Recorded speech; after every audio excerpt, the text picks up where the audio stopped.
RTS Info, Christine Matet.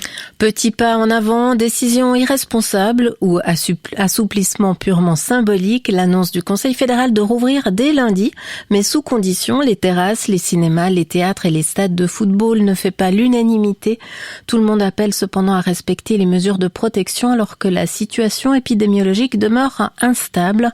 Avec cette nouvelle étape, le Conseil fédéral donne des perspectives à la population, mais il marche sur une corde raide, prévient le Parti socialiste.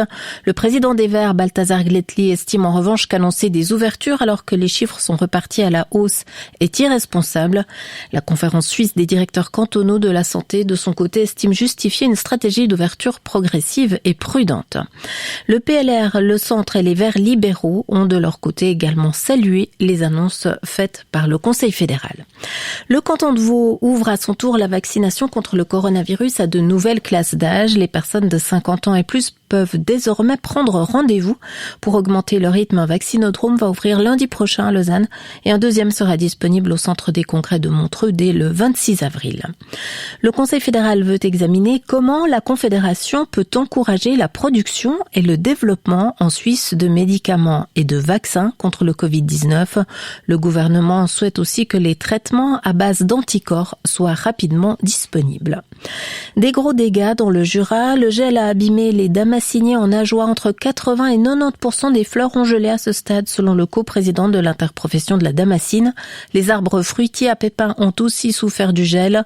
Sur l'arc lémanique également, l'Union fruitière lémanique est en train de faire les comptes. Elle précise que certaines parcelles approchent 100% des dégâts.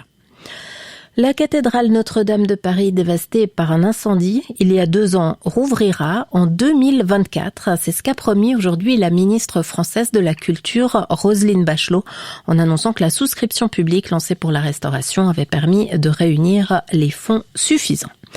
Du football, ce soir, Servette jouait à Kriens en quart de finale de la Coupe de Suisse. Les Genevois se sont qualifiés pour les demi-finales après prolongation. Bernardin Lehmann.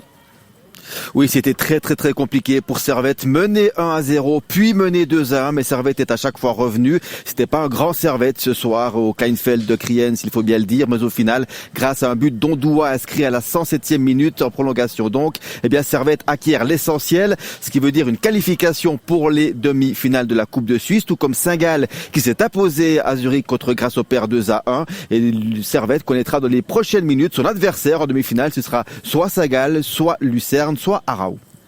Merci Bernardin Lehmann. Et les prévisions météo pour terminer. Demain jeudi, on retrouvera un temps bien ensoleillé, plus couvert à nouveau l'après-midi. Attention aux gelées à l'aube, elles pourront être marquées par endroits. Dans la journée, il fera 9 degrés ou plus.